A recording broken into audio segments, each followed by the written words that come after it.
Welcome back, ladies and gentlemen, continuing our discussion with Dr. Amir.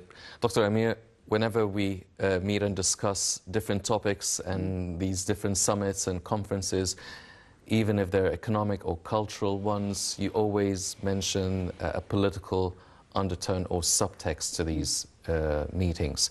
Now, the whole world is witnessing a Ukrainian-Russian conflict that's been going on for 11 months now. And China is a strong ally for Russia. And it really, it poses the question of these meetings between China and the Gulf states and China and Egypt. Does it have any sort of political bearing on a political direction that these countries might share with China? Does China becoming a supporter or bound by a strong relation with Russia, does it have any sort of effect on other countries economically as well? Well, it's not economically also. Let's say that the appetite of the Chinese government has been opened now after the Russian-Ukrainian war. Why is that? Well, the key word is Taiwan. And I think that they want to ensure the fact that the day when, as it happened with the Donbass region and the approaching of NATO towards the borders of Russia, and Russia had to act and to make this special operation to protect the civilians, the Russian civilians inside the Donbass, and liberate these places. I think that the Chinese also, they have in mind, what if the Americans one day would put missiles in Taiwan and threaten our security? They won't have any solution but to act. By the way, we had the same threat in Libya. And President Sisi said there is a red line, and fortunately it was respected. If not, the president at that time said we will act. So every country do not underestimate any movements on the borders. So answering your question, well, it's obvious that the Chinese are securing allies, securing economic relations with other countries in the prospect that maybe one day they will have to act as the Russians did, and they will do it in Taiwan and militarily invade Taiwan. And they want to be sure that there will be sanctions, but no one will join the US, as it happened with the Russians also. We didn't really join the US and the Europeans, which is a huge success for the Russian diplomacy. So they are having the same mindset now, preparing for the prospect that one day, if Beijing will attack Taiwan, defense or what, call it as you want, but at that time, Egypt won't be hostile towards China. The Gulf states will not be against China. They will have many friends, and maybe this is the Chinese diplomacy is accelerating this to ensure friends. Remember, for example, when Egypt had to work on the file of the Ethiopian dam, we contacted many of our friends in the UN, and they stood beside Egypt. And we managed to secure our position. The same thing, the Chinese are securing diplomatically their presence.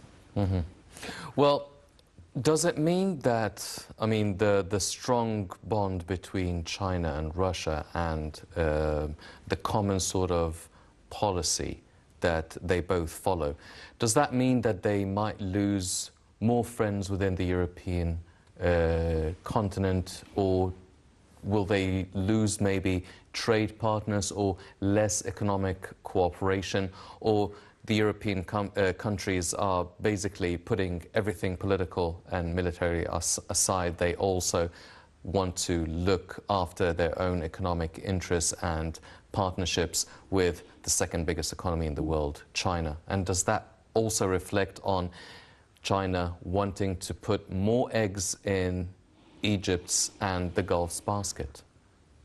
Well, I'll answer a question by another question, if you permit that.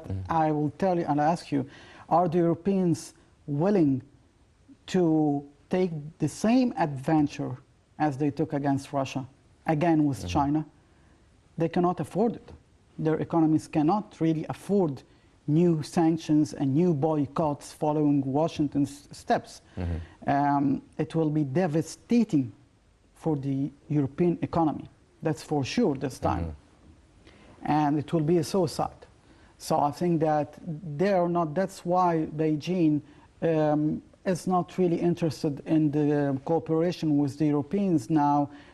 I mean diplomatic negotiations. They do not wish to ensure any friends there because they know that they already have a presence in Europe and heavy presence.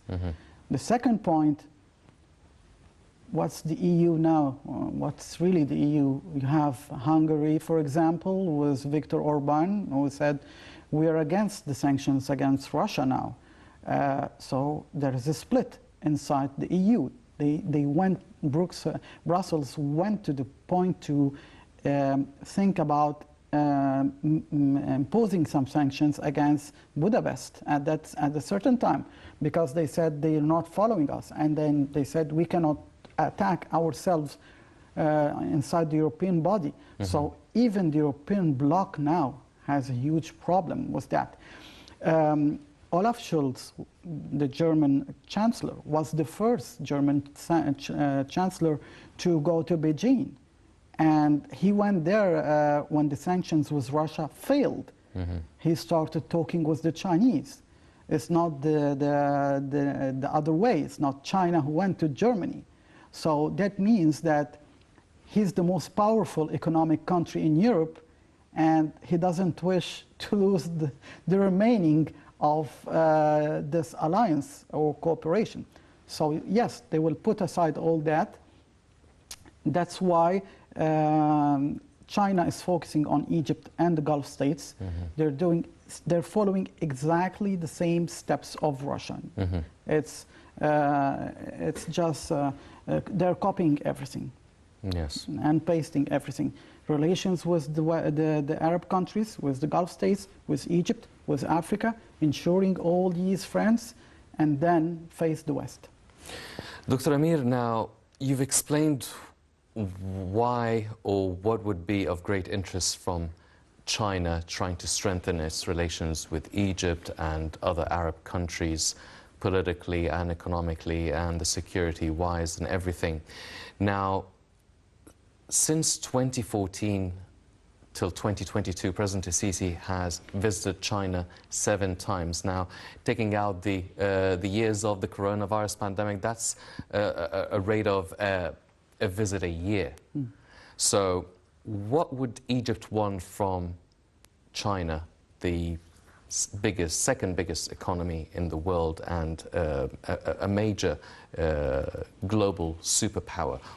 What can we benefit? What do we want from stronger relations with China, politically, obviously, and economically as well? We want to tell the world that the era of one superpower is nearing to an end. There are several superpowers in the world. And this is an alarming message, of course, to the West, that countries like Egypt at a certain time didn't really approach China on that level. Egyptian presidents in the past visited China once a year or 2 or 3 times, not 7 times, as you said, since 2014, and really opening our market to the Chinese. I think that what we want from China is strong friendship, first of all. It's not only about economy.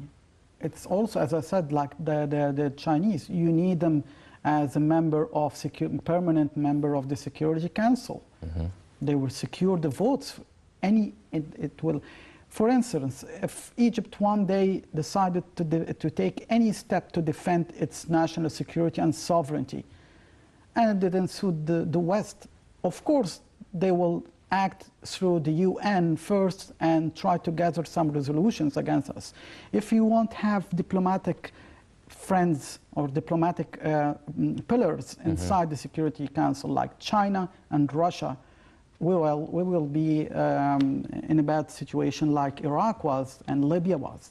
So we have to ensure, as the ensuring friends, we are telling them also, you have to be in our back, because we have, I don't say the same enemies, but the same obstacles towards our prosperity and our growth. And obviously economic investments Yes. and cooperation, that would also be high on the agenda. Ladies and gentlemen, definitely a meeting that took place between Foreign Minister Sameh Shoukry and President Sisi with the Chinese Foreign Minister, a meeting that is quite significant, and it is the first visit by the Chinese Foreign Minister to Egypt since he assumed office, laying the blueprint and the groundwork for future Egyptian-Chinese relations that hopefully will be blossoming and strengthening in the future. Unfortunately, that's all the time we have for this edition of the Daily Debate. But before we go, I'd like to thank my distinguished guest, as always, Dr. Cherif Amir, the Professor of Geopolitical Affairs at the University of Paris. Dr. Amir, always a pleasure having you with us. Thank you. Thank you very much, sir. Ladies and gentlemen, please stay tuned for more coming up on Nile International. I'm Hani Saif. Thank you for joining us.